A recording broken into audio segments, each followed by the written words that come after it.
Welcome to the Dare to Know podcast. I'm your host, Fabian Corver. Today, we are joined by Brian Bix. Brian Bix is a professor of law and philosophy at the University of Minnesota. He's the author of several books, including Law, Language, and Legal Determinacy, Jurisprudence, Theory and Context, and Contract Law, Rules, Theory, and Context. Today, we will discuss his articles, Natural Law Theory and Natural Law Theory, the Modern Tradition. I hope you enjoyed this episode. The Dare to Know podcast is now also available on iTunes and Spotify. Please check out these links in the description below. Brian, welcome to the Dare to Know podcast. Thank you. It's an honor to be here. Great. So could we maybe start off a bit of background about yourself? How did you get into law and philosophy, and what has your philosophical journey been like so far? I will, just a second. Let me just say one thing first. I know we're here to talk about natural law theory, and I have written quite a bit of natural law theory, but I'm not. There are people far more expert in the area and far more who've advocated more strongly in the area. And for those who are listening or interested in natural law theory, I would strongly encourage you to read them, to read John Finnis and Mark Murphy and Robert George, Jonathan Crow, Veronica Rodriguez-Blanco. Many of these people have written pieces that are available free online, the Stanford Encyclopedia of Philosophy, ssrn.com, and I defer to them. And I'll do the best I can, but by all means, they are more the experts than I am. Now, as to my background, as an undergraduate, I went to Washington University in St. Louis, where I was taught by Stanley Paulson, who is was and is one of the foremost Kelsen experts. When after my undergraduate education, I went and got a law degree at Harvard, where there were some of the foremost members of the critical legal studies movement. After I graduated from law school, worked for judges for a few years. I then went to do postgraduate work, doctoral work in Oxford, where I had the honor and the pleasure of working with people like Ronald Dworkin and John Finnis, and my supervisor was Joseph Ross. And there were many other fine theorists there beyond that as well. Very interesting, and also good that we already have our homework for after this podcast. So indeed, as you mentioned, there will be a quiz. Everyone who's listening, there will be a quiz. It'll be open book, but it's not going to be easy. Great. So yeah, as you mentioned, we're going to focus during this call on the topic of natural law theory. So you have a great article indeed where you kind of describe natural law theory as follows. Natural law, and I quote, natural law theory is a mode of thinking systematically about the connections between cosmic order, morality, and law. So this seems to be a very broad definition and general characterization of natural law theory. So my first question would be, what are some of these objectives that these natural law theories are set out to answer? So I know you already have a wonderful podcast out with Andre Marmor on legal positivism. And one of the great difficulties and one of the great frustrations is to get a proper understanding of how natural law theory and legal positivism fit together or don't. Mm-hmm. And I don't think it's been helped by the fact that many of the best legal positivist writers have not been particularly expert in natural law theory. And to be fair, some of the natural law theorists haven't shown a good understanding of the legal positivism either. And part of the matter is there's a poor fit in many ways.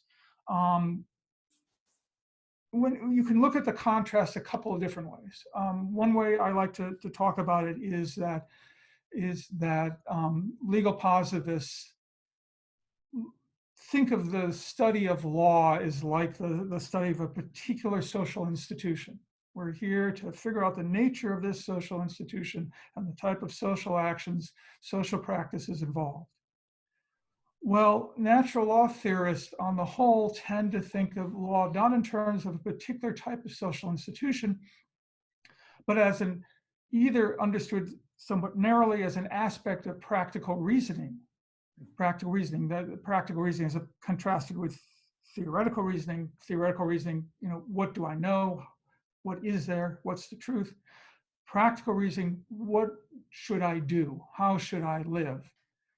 And for the natural law theorists, law is a part of is understood primarily as an aspect of the individual and collective decision-making to figure out how we should live individually, how we should live collectively in society. That we need to understand, for natural law theory, we need to understand how law fits or doesn't fit within living a good life. And of course, not here we mean not living good life like you might see in a beer commercial. It's the good life, and we have beer and good times. It's no, the Aristotelian notion of living a good life, living a worthy life, eudaimonia, all that good stuff. And so they're very different sorts of questions. And so when theorists out of what I, in another article called traditional natural law theory, out of the Thomistic, Aquinas tradition, you know, John Finnis and Mark Murphy and others, they're trying to figure out broad questions about how to live a good life. While legal positivists are trying to focus on, we're just trying to figure out the nature of this particular social institution. There's a wonderful exchange between Leslie Green and John Finnis. Leslie Green, professor at Oxford, who wrote the Stanford Encyclopedia piece on legal positivism, another wonderful piece, well worth reading. And at one point in the article, he says, maybe one of the Green's other articles, he says, one should not be only a legal positivist. And what he meant by that is legal positivism is a careful, meticulous study about the nature of law, but of course there are many other topics you want to have a sub-notion of the best approach to how judges should decide cases, judicial reasoning, judicial interpretation. You want to have a theory about what sort of content the law should have. Should the law be in the business of enforcing morality or definitely not enforcing morality, and so on. And Finnis sort of jumps on this comment and says, yes, of course you shouldn't just only be a legal positivist. In fact, you shouldn't be a legal positivist at all. It's a stunted understanding. It's too narrow. And Finnis, in one of his other works, distinguishes between what is law, which is often considered a paradigmatic aspect of legal positivist writing. What is law? What is the nature of law? He says the focus shouldn't be on what is law. The focus should be why is law? And the grammar there's a little awkward, but the point is to understand what purpose, what function law serves within the larger struggle for individuals and communities to live good lives. Mm-hmm. That's very interesting. And I think in one of your other articles, indeed, you kind of describe two main strands of natural law. And you start indeed with the traditional natural law, and then you also you talk about the modern natural law. So can you maybe illustrate us kind of these two different camps from a high level perspective? How should we kind of understand that split? Okay. Well, you know, this is a phrase I use. I don't think it's a common phrase, but I think it is helpful to understand two different flows. Legal positivists. One of the reasons legal positivists misunderstand natural law theory is that in some of their works they set the terms of debate as they understand it, and you know, when it's then taught in schools, taught at universities, there's the Hart-Fuller debate in the Harvard Law Review of 1958. There's the Hart-Dworkin debate. There's, you know, Hart against Finnis. And when it's taught that way, it's often taught on sort of the terms that were set by the legal positivists, which is, and these were often some, you know, it has their own complications, but very, very roughly speaking, that, you know, is there a necessary moral component to whether a norm or a rule has law or not? Is there a necessary moral component to whether a rule system is law or not? You know, did the Nazis have law? Is an unjust statute still law? Yeah, I'm sure Andre went into this in his discussion. You know, when you actually press on the question about, you know, the separability thesis, when you press on the question about the purported separation of law and morality, or the necessary connection between law and morality, it gets a bit nuanced.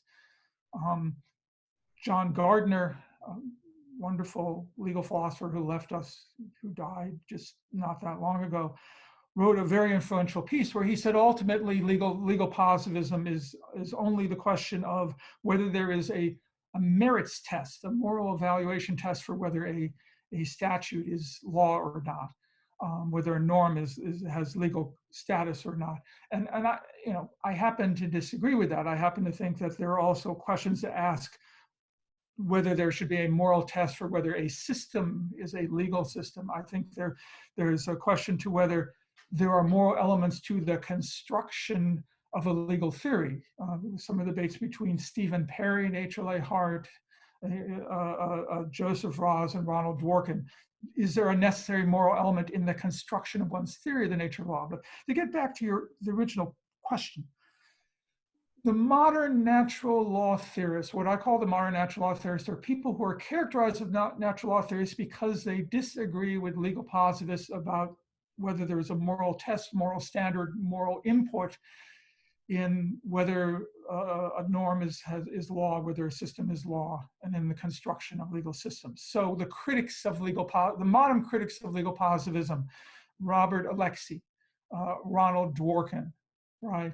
Lon Fuller. These are natural law theorists in the sense that they disagree with legal positivists on the terms set by legal positivists. Mm-hmm. Now, that's not to say that Mark Murphy, John Finnis, Robert George, Jonathan Crow, Veronica Rodriguez-Blanco don't also qualify, but they are playing a different game for the most part. They are playing the larger game we were talking about before. How does law fit within the larger question of how individuals should live a good life, how communities should live a good life? Mm-hmm. That's very helpful indeed. And when we start kind of with indeed Aquinas, one of the sentences, and also that has been mentioned always when in the previous conversations that I had, they always talk about indeed an unjust law is no law at all. And actually, surprisingly, in one of your articles, you actually say that Aquinas never really used this exact phrasing, but nevertheless, it is an important sentence that has been kind of debated a lot. So can you maybe explain a bit why is this sentence so controversial, and how should we really understand the importance or relevance of this sentence? Yeah, I noticed this also came up in your discussion with Andre. So it's hard to figure out how important this is. So the phrase lex injusta non est lex, an unjust law is no law or not a law. Right, so Aquinas doesn't use that precise phrasing. At times he quotes Augustine, but he does say something, either quoting Augustine or on his own terms, he says something somewhat similar, that, it is said that an unjust law is not real law, but a perversion of law.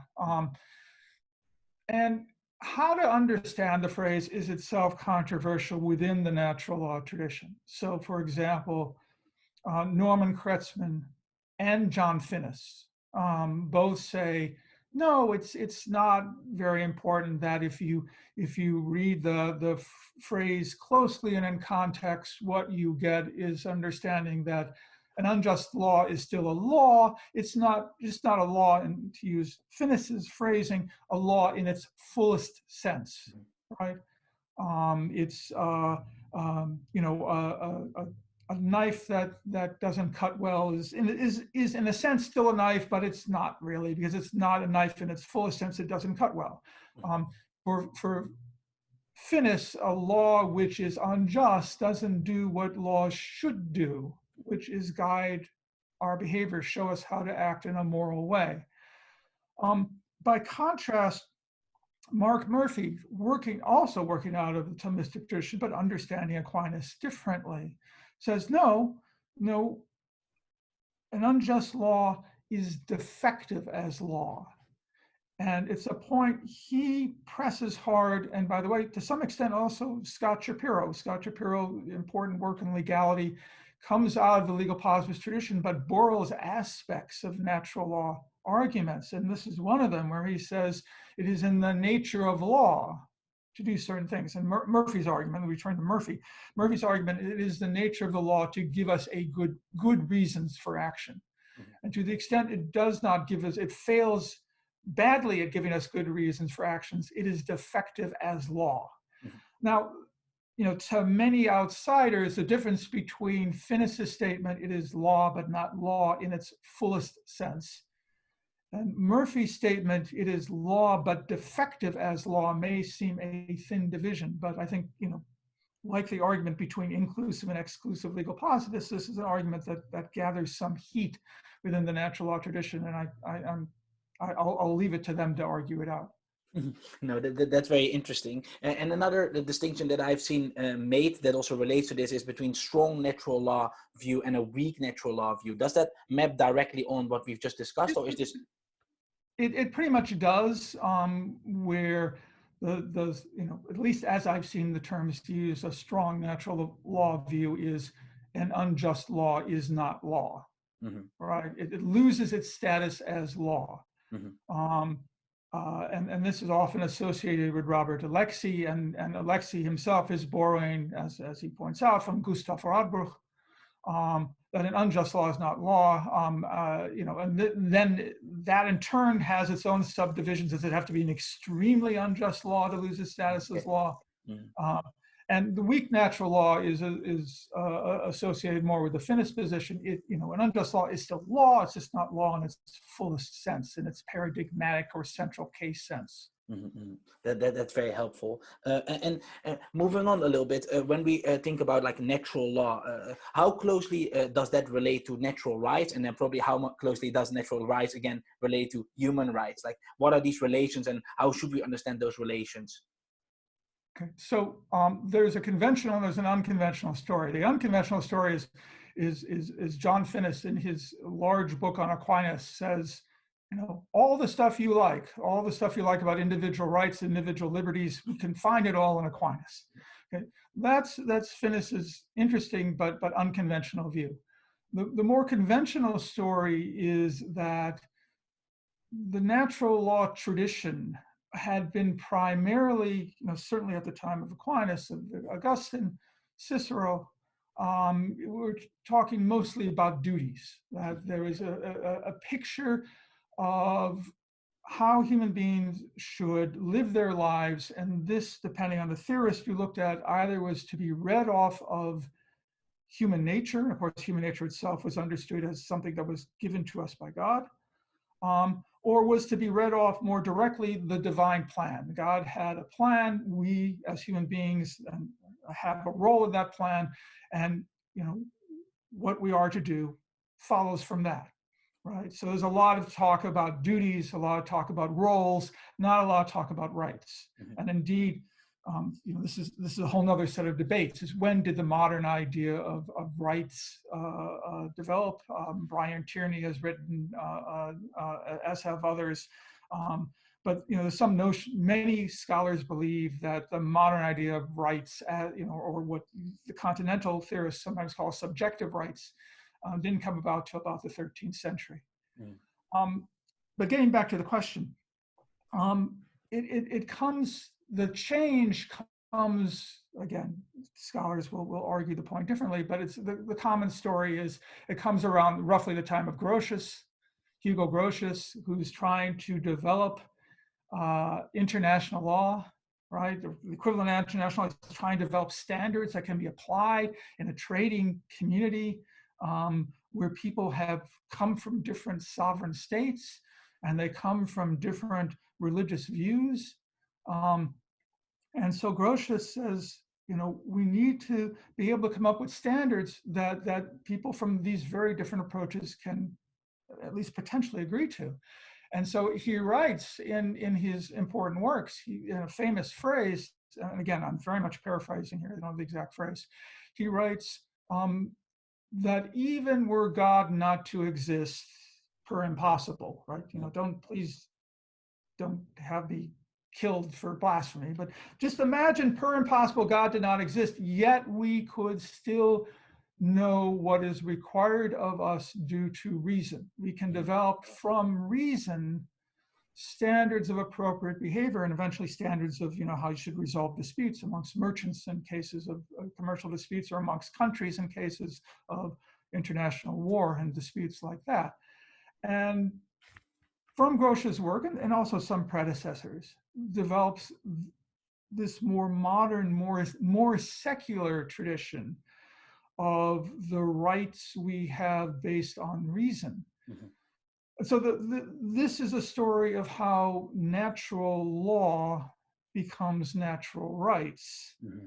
And natural rights will later become human rights, not because they change in any way whatsoever, but because it's sort of a PR move to disassociate them from particular theological traditions. Mm-hmm.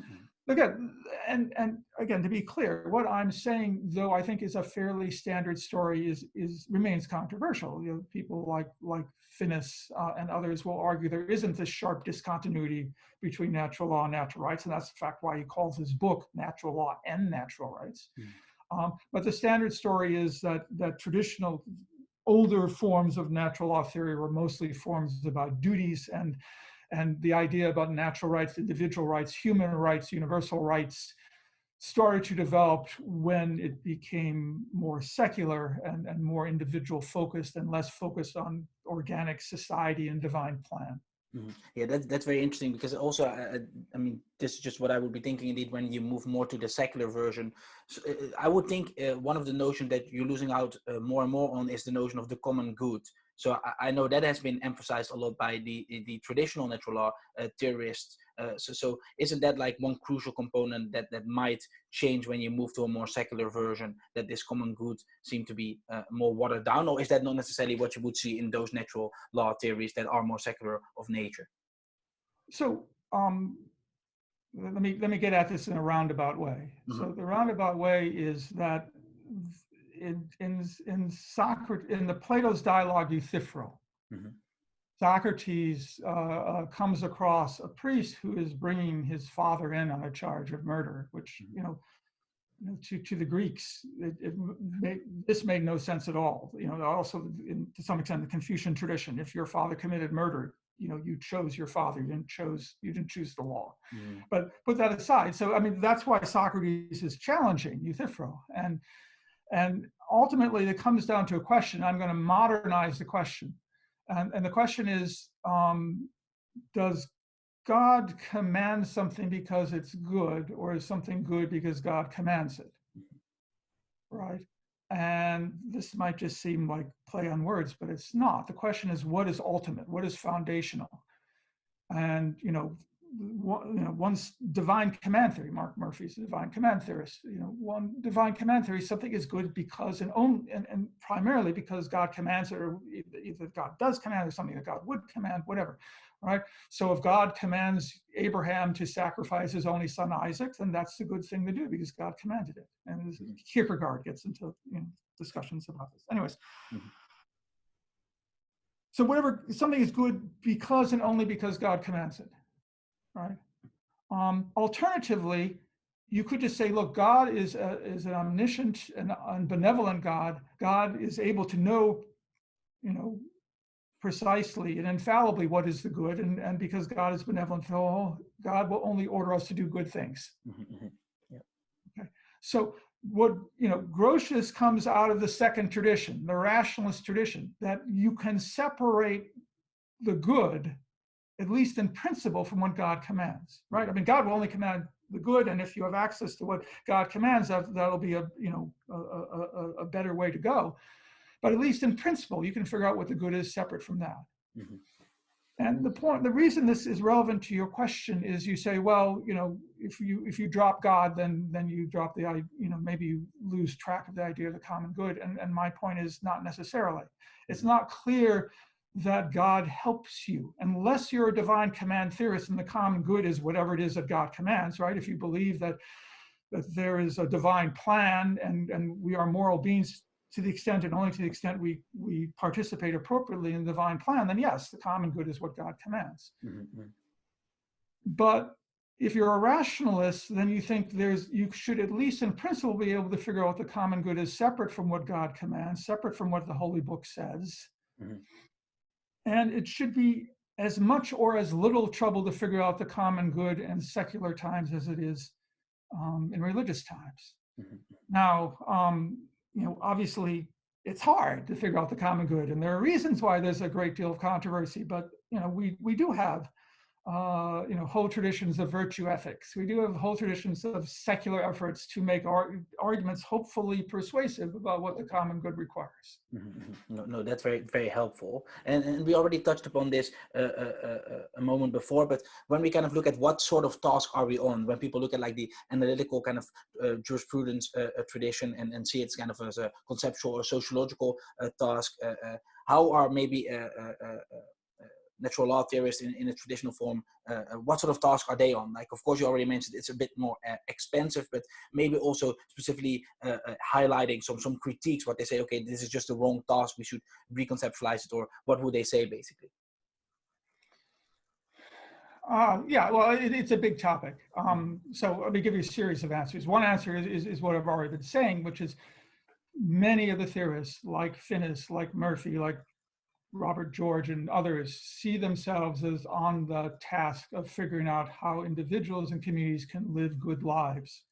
So I guess, the direct analogy is virtue ethics. There's a sense, I've had discussions with people. I think there's a clear sense in which Finnis is a virtue ethicist, and other people find, well, he's not for this small technical reason, that small technical reason, but at least in spirit, right? He's trying, it's about focusing on how to live a good life, individually and collectively.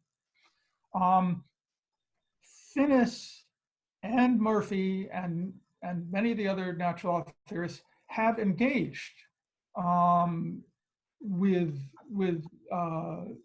legal positivists regarding analytical projects generally, or conceptual arguments specifically. Now, they will also often say, as Finnis does, the concept is what is law is either unanswerable or, at least relatively speaking, unimportant, right? Even if there's an answer to that, it is in the grand scheme of things relatively unimportant. So in Finnis's Stanford Encyclopedia piece, he says somewhat awkwardly, am I saying that what is law is not important? Well, not quite, right? Not quite that it's no importance whatsoever, but certainly it's of small importance. But people like Finnis and Murphy and Stephen Perry will take on legal positivists as to the particular question of whether a proper understanding of the concept of law, and of course also Lon Fuller and Ronald Dworkin, will take them on the question of if there is a necessary moral content in figuring out the legal status of norms, the legal status of systems, or in the constructions of theories of law. So, and the short answer, like most answers in philosophy, is yes and no. Okay, great. And some people have also raised the question, like, is natural law theory even compatible with legal positivism, or is it kind of just a disconnect potentially, or can legal positivism just be integrated, but it will just be expanded by natural law theory? Maybe you can lay out some perspectives again, and also maybe what your own perspective is on this, if it can be basically integrated within kind of a larger project. John Finnis, in a couple of places, I think Notre Dame Law Review back in 2000, I think in the Stanford Encyclopedia of Philosophy entry as well, and in a few places has stated that natural law, that he in particular, but natural law theory in general, can affirm all or nearly all of the dogmas of legal positivism. That legal positivism, to the and then he said elsewhere, legal positivism is either commonplace or trivial, right? It's either something everyone agrees to, or it's not, or it's of no importance at all. And this is an ongoing difficulty, an ongoing frustration of trying to figure out, and I see this, your question is pressing, I'm trying to figure out where is the disagreement. And I think both legal positivists and natural law theorists on the whole are very poor at foregrounding the parts of their theory which are controversial, as opposed to the parts of their theory that almost any reasonable person would agree with. I think there are points of disagreement. I mean, one place, I mean, we've been using Finnis as an example. I mean, Finnis uses the example of the Nuremberg question, right? There was a Nuremberg trial after World War II, prosecuting high Nazi officials for violating laws against humanity. And their defense was our actions were fully consistent with and at times expressly authorized by the law in force at the time. Mm-hmm. Now, part of the argument was, well, actually, you guys had signed on to the Kellogg-Briand Peace Pact, and therefore that was law. But I mean, let's bracket that. I mean, the harder question is bracketing that sort of thing. Are there rules, not just moral rules, but rules of law that are part of your legal system, even if they're not expressly posited by a social source? Mm-hmm. And even if the social source expressly disclaims it, even if the social source says, I don't care what morality says, Nazis are allowed to murder Jews and gypsies, right? I mean, make it as clear as you want to make it, right? Finis would say, nonetheless, there is not just a obvious foundational moral norm, but a legal norm of Germany that says this is not allowed, and however many times you are silent about it or try to disclaim it, it doesn't matter. I think that is, one small but clear difference between legal positivism and natural law theory. I don't think legal positivism has a means for saying that something which is not only not posited by a social source, but is in fact disclaimed by a social source, is nonetheless part of the law. Another part of disagreement, I think, is in the construction of legal theory. Hart and Raz both emphasize that in creating your theory about the nature of law, no moral evaluation is needed or should be used. Now, Shapiro goes further, makes an important point. He says once, and Raz to some extent makes the same point, once you have figured out the nature of law, you may discover that this thing, law, defined by social sources entirely, has moral implications, right? You may find out it is a good moral thing to have this social institution, as long, Shapiro would say, Raz would say, as long as it has been defined on a purely social source matter first. Okay. Mm-hmm. That's very interesting. So first we figure out basically the social source, but then kind of spelling out the normative implications or moral implications. That's fine. Yeah. Legal positivists say it's perfectly consistent with our approach that the institution we define in a social sources way has moral implications. As long as it's not defined by the moral implications, right? It's not whatever it is that does this moral good. You don't say, we define law as rulemaking that has this moral virtue. That makes sense. And when we now move on kind of from the more traditional natural law to the modern natural law, how you term it, and here I think one of the main positions that have then been debated is indeed the separability thesis, namely the separation of law and morality. So can you maybe just explain again what the separability thesis is, maybe indeed why it became historically so important as kind of the main focus area between these new natural law or modern natural law theories and the legal positivist, and just kind of give us a general sense of it. Okay, so in H.L.A. Hart's 1958 Harvard Law Review article, he emphasizes the idea that there is no necessary connection between law and morality. And, and this in turn is a rephrasing of a quotation from John Austin, that whether law is or is not is one thing, whether we approve of it or don't approve of it is another. And what Hart is trying to get at is, at a sort of basic level, there are unjust laws. Nothing is law just because it's just. Nothing is not law just because it's unjust. That we should, for the point of clear thinking, sort of Orwellian clear thinking, but also for the point Hart emphasizes in this 1958 article, for clear moral criticism. Right? He emphasizes, in particular, Bentham here. If we're going to be clear about, where we want the law to change, and Hart and Bentham both wrote a great deal on where they thought the law should change.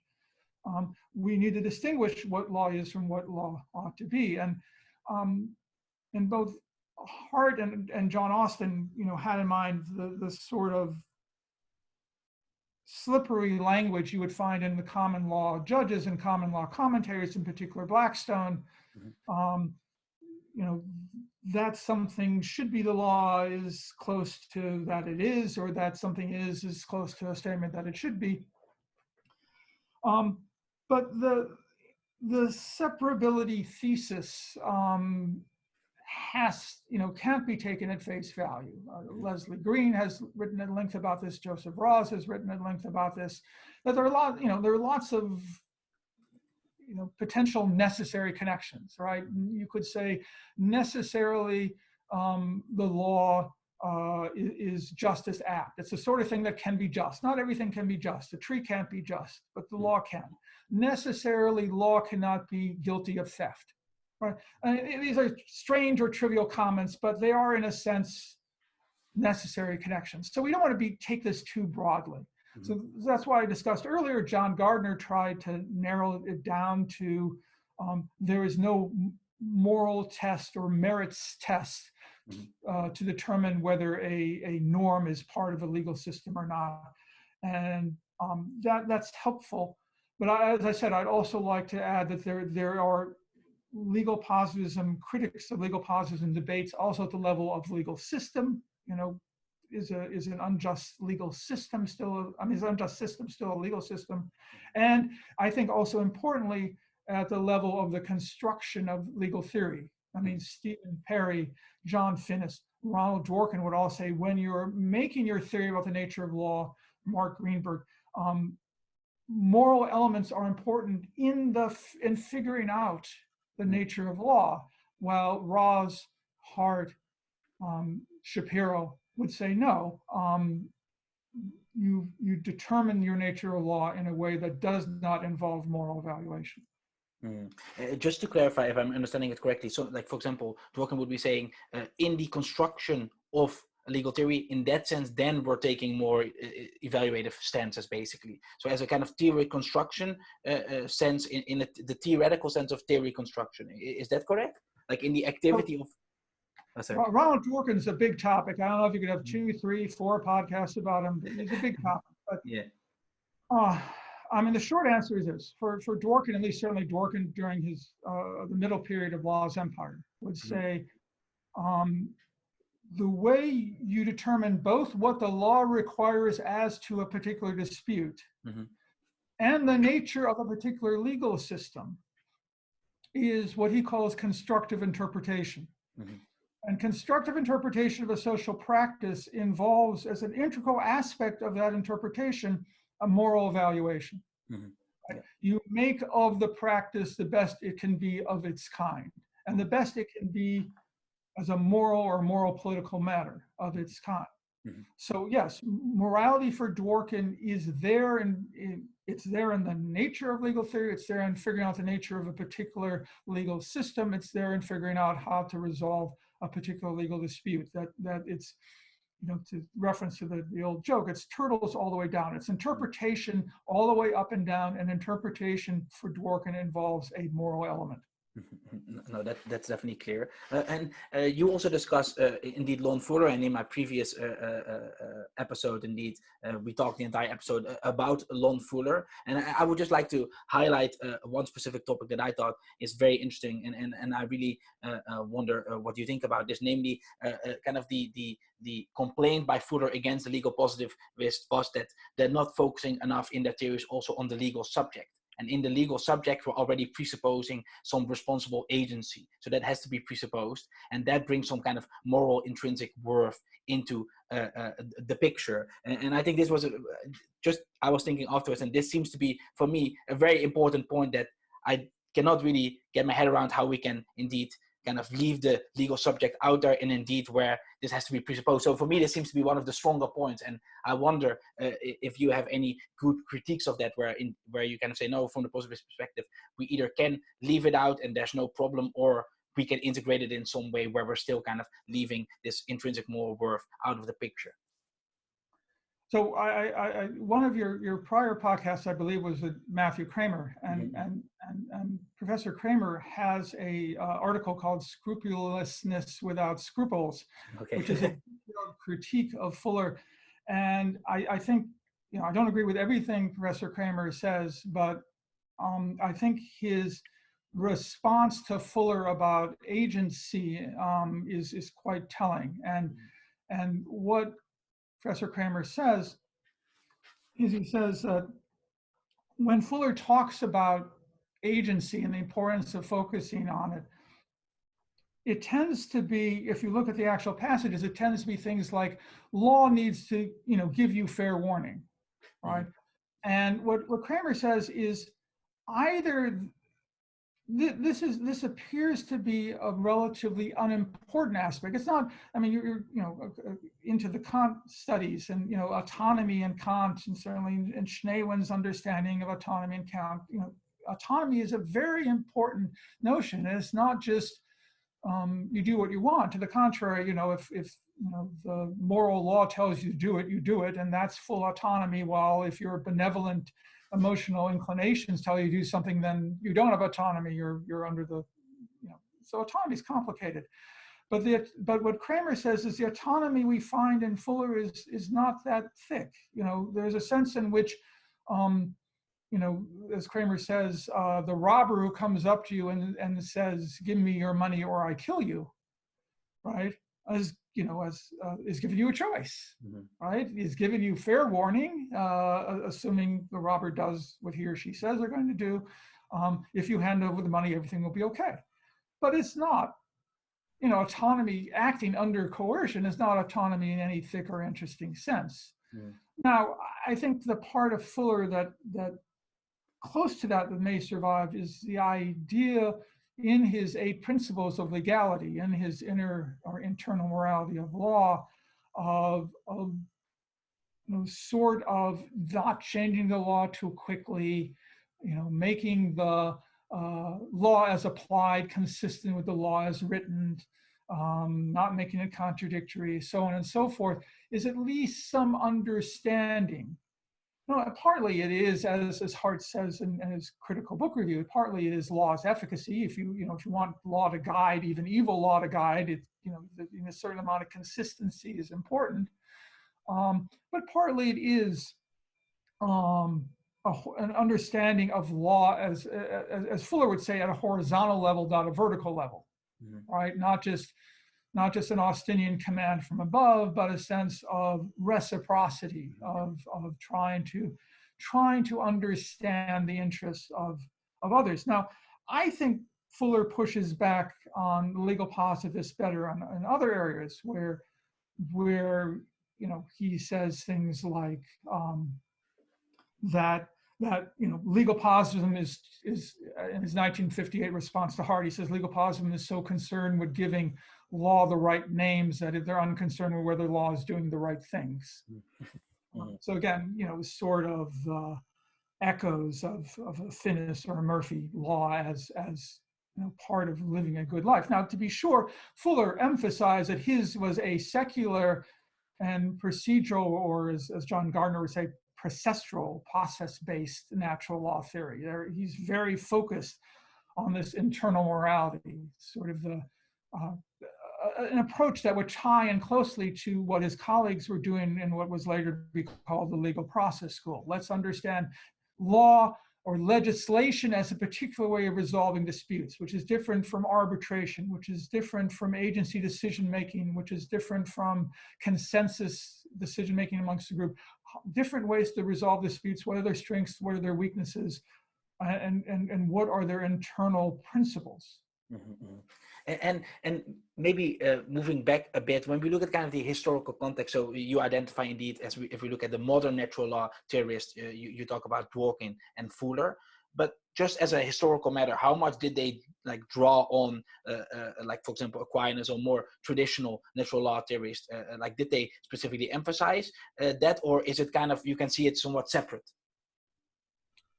Well, again, there are contemporary writers, who are working, Mark Murphy, John Finnis, Robert George are very much working in the Thomistic tradition. But Fuller, Dworkin, to some extent Alexei are not. And, I talked about how we speak of human rights rather than natural rights, in part because of a certain unease with the natural law tradition and its theological connections.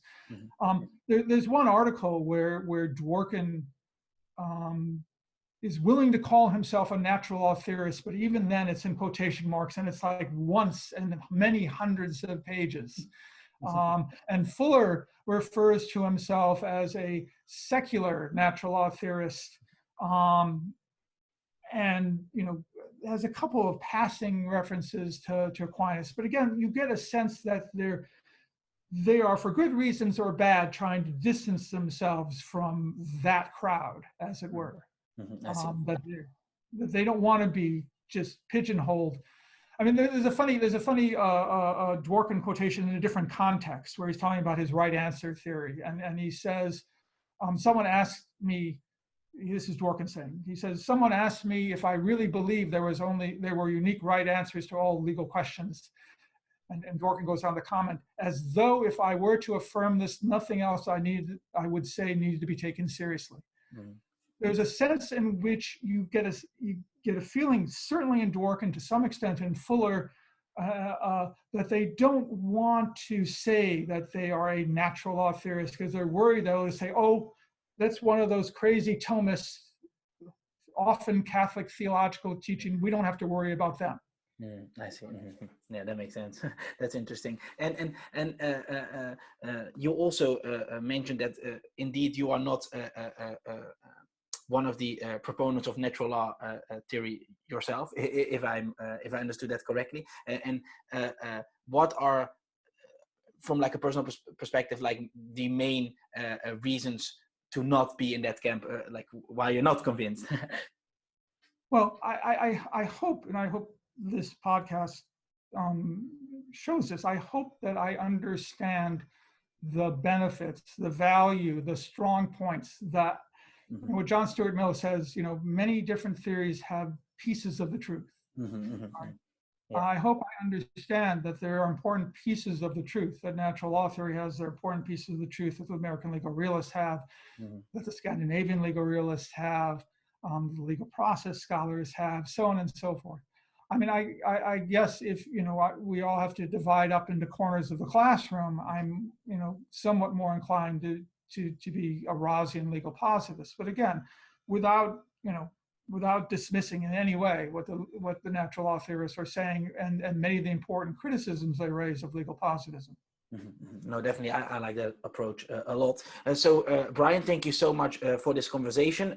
Do you have any parting words or more homework for the listener that they can do? Well, as I said, go back to the primary text, and it's a wonderful opportunity we have that some of the best theorists in the area, like Mark Murphy and John Finnis, have written important and accessible, and when I say accessible, freely accessible works online at places like the Stanford Encyclopedia of Philosophy at ssrn.com, at academia.edu. Go to the primary text whenever possible. And it's been an honor to be part of this. Thank you so much.